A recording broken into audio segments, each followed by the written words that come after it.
रावण रामायण का वो किरदार जिसे इतिहास एक राक्षस के तौर पर जानता है।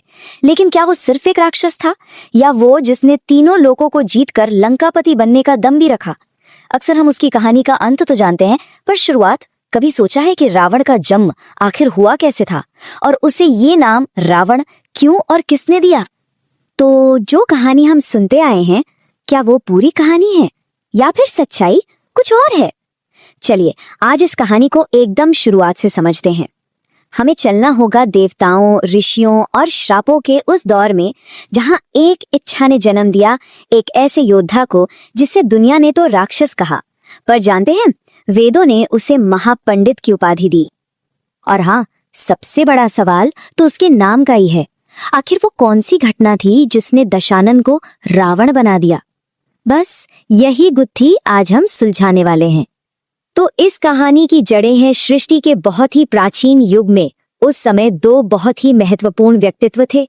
एक और थे महान तपस्वी ऋषि विश्रवा, जो कि महर्षि पुलस्त के पुत्र थे, और दूसरी और थी कैकेसी, जो राक्षस कुल की राजकुमारी और राजा सुमाली की बेटी थी। तो सोचिए, एक तरफ ज्ञान और तपस्या का प्रतीक ऋषि विश्रवा, और दूसरी तरफ राक्षस कुल से आने वाली एक बेहद महत्वाकांक्षी कन्या कैकेसी।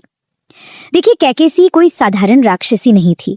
वो बहुत बुद्धिमान थी, उसकी इच्छाएं बहुत बड़ी थी, और वो चाहती थी कि उसकी संतानें ऐसी हों जिनकी शक्तियों का दुनिया में कोई मुकाबला ना कर सके। और बस इसी एक इरादे को लेकर वो पहुंच जाती हैं ऋषि विश्रवा के आश्रम में। वहां पहुंचकर वो ऋषि विश्रवा से बड़े ही विनम्र भाव से कहती हैं, हे मुनिवर, मैं ऐसी संतानों की मां बनना चाहती हूँ जो इस संसार में बेजोड़ हों, जो पराक्रमी भी हों, विद्वान भी हों, और जिन्हें कोई भी शक्ति हरा ना सके। ऋषि विश्रवा कैकेसी की इच्छा को समझ गए, पर उन्होंने कहा, तुम्हारी इच्छा पूरी तो होगी, पर तुम गलत समय पर आई हो। ये संध्या की वेला है, अंधकार का समय है। इस समय गर्भ धारण करने से तुम्हारी संतानों में राक्षसी गुण भी आ जाएंगे। लेकिन कैकेसी अपने इरादे की पक्की थी। उसने बिना एक पल सोचे कहा, मुझे ये परिणाम स्वीकार है।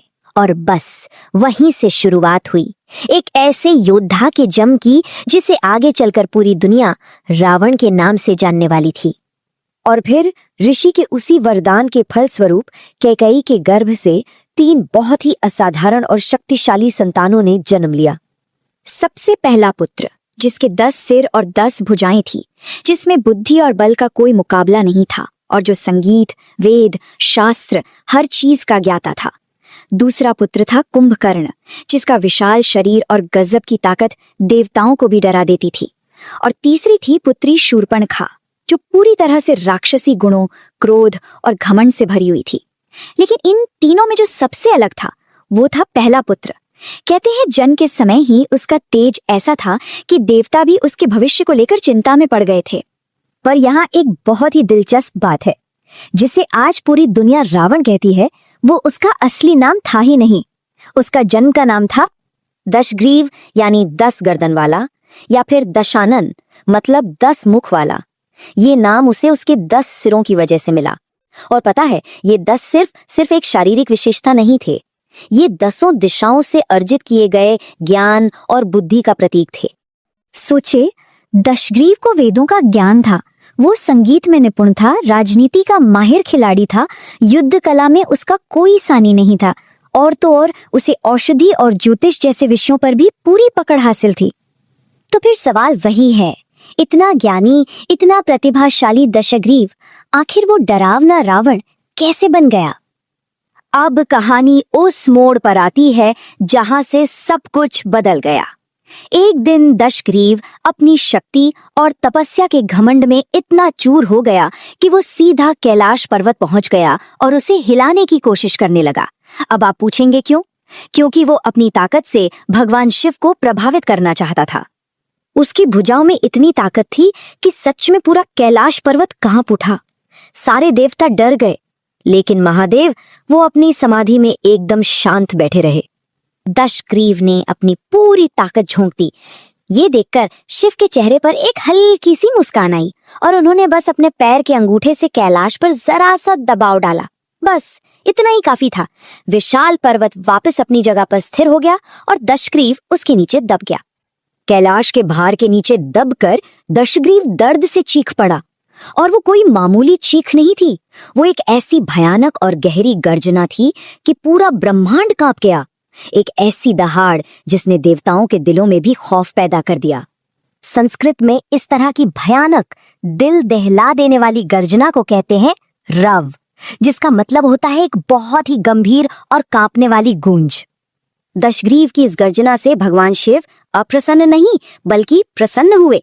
उन्होंने कहा, तुम्हारी ये दहाड़, तुम्हारा ये रव सचमुच अद्वितीय है।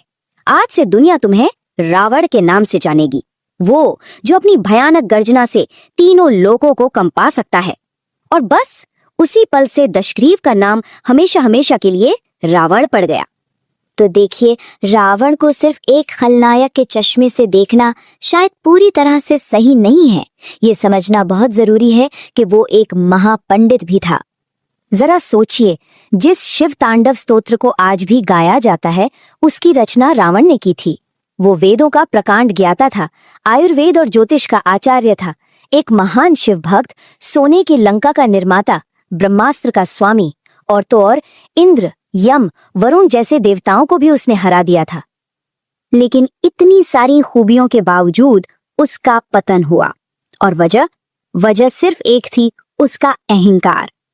और यही वो चीज है जो रावण की कहानी हमें सबसे बड़े सबक के तौर पर सिखाती है कि प्रतिभा चाहे कितनी भी बड़ी क्यों न हो, ज्ञान चाहे कितना भी गहरा क्यों न हो, जब उसमें अहंकार मिल जाता है तो विनाश निश्चित हो जाता है।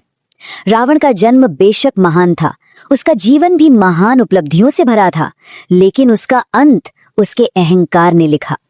तो आखिर में ये सवाल हमारे लिए रह जाता है कि रावण की कहानी को हम किस तरह देखें, एक महान विद्वान के ज्ञान की गाथा के रूप में, या फिर एक ऐसे अहंकार की कहानी के रूप में जिसका पतन होना तय था।